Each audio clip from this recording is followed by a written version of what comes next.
Algumas questões se fazem necessárias na abordagem desse fenômeno tecnológico contemporâneo. Primeira questão: a relação ambígua do homem com a tecnologia. A relação ambígua do homem com a tecnologia se intensificou ainda mais com o desenvolvimento da tecnologia digital. Esta não pode ser caracterizada apenas como a somatória de novas técnicas operacionais, e sim como um modus vivendi, como um processo social que determina as reconfigurações de identidade dos indivíduos, ressignificando conceitos como o de infância, juventude, velhice, família, bem como norteando experiências virtuais de comunicação, de esporte, de lazer, de educação. Um novo modo de viver, de trabalhar, de pensar, de sentir, de compreender, de escrever, de comunicar, de lecionar, de educar, de pesquisar, de sobreviver. Segunda questão: de onde provêm as tecnologias que invadem as salas de aulas e dominam a nossa modalidade de educação à distância? É preciso, pois, ao analisar a presença intensiva das TIC nas atividades educacionais, ter em mente que os aparatos tecnológicos utilizados não foram criados como instrumentos de emancipação social e pessoal. Pelo contrário, foram gerados em contextos fora da educação e a serviço da dominação e da mais-valia. E quando ingressam nas salas da academia, levam consigo imanentemente suas virtudes próprias, sua racionalidade instrumental e ideológica. A questão se torna ainda mais incisiva e preocupante. É possível trabalhar na direção de uma formação de qualidade se não se levar em consideração a força de potência racionalizante e ideológica presente nos instrumentos tecnológicos mediadores do processo formativo? Uma ideia-chave que perpassa a análise de diversos pensadores críticos das novas tecnologias é que os desastres causados pela civilização tecnológica, fome, desemprego, dominação, guerras mundiais, aquecimento global, não são acidentes de percurso, efeitos colaterais do desenvolvimento do sistema, mas resultados concretos do progresso bem-sucedido. Terceira questão: a autonomia do educando no processo educacional em que predominam as tecnologias digitais.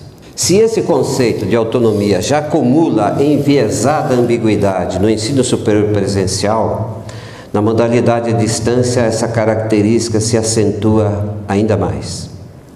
A centralidade do processo educacional é muitas vezes colocada no aluno que, com destreza, se utiliza de seus instrumentos de aprendizagem. Não estaria essa conceituação reduzindo o termo autonomia à sua dimensão operacional, funcional?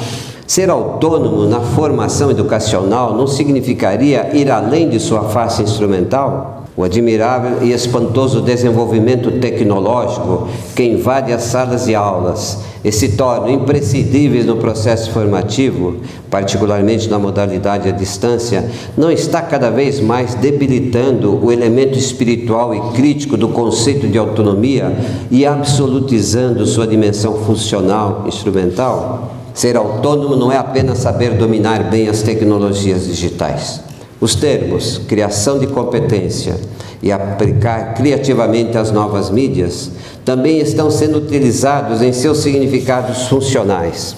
Dizem respeito a preparar melhor a mão de obra para o momento histórico que se está vivendo. Nada dizem sobre o desenvolvimento do uso público da razão, na crítica desse novo modus vivendi que as TIC nos impuseram na contemporaneidade. E o conceito de autonomia outra coisa não é senão a preparação do indivíduo para se adaptar continuamente às mudanças tecnológicas que o sistema capitalista vai exigindo dele em seu processo necessário de aceleramento. O graduando de educação básica online deve ter a competência de saber usar bem os aparelhos tecnológicos, mas isso não basta. É preciso usá-los bem na perspectiva de uma humanidade melhor e, portanto, desenvolver a capacidade de elaborar juízos analíticos e reflexivos sobre a própria tecnologia e suas consequências no mundo de hoje. Quarta e última questão. Como conviver com as TIC e utilizá-las a serviço da autonomia? Como desenvolver uma educação tecnológica? Se por um lado pode-se dizer que as TIC vieram para ficar e para ocupar mais e mais espaços nas práticas pedagógicas, por outro lado não se reduzem apenas a propiciar o uso de recursos tecnológicos. Apresentam também sua dimensão emancipatória e educativa, pelos espaços de interação, de solidariedade que proporcionam, pelo acúmulo de material formativo em suas redes, acervos de músicas clássicas e populares, filmes educativos e séries de reportagens, bibliotecas online, clássicos digitalizados, obra de arte reproduzida nas pinacotecas e museus virtuais, como fontes infindáveis de investigação, de formação da sensibilidade, da ampliação de conhecimentos e como possibilidades de reflexões. E prometem muito mais. Então, o que fazer diante dessa avalanche tecnológica que nos obriga sempre a avançar, a acelerar os passos, antecipar o futuro, a nos debater com ela?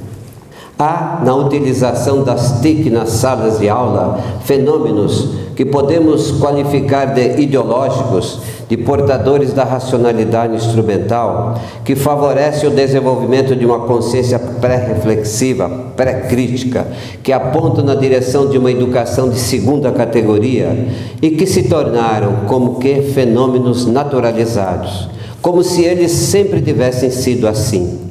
Esses fenômenos devem ser analisados e criticados com toda a força de nossa razão e de nossa sensibilidade.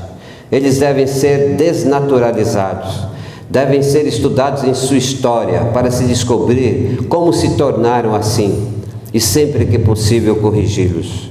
Mas, por outro lado, as TIC estão aí, envolvem todas as nossas atividades educativas e carregam em si possibilidades infindas.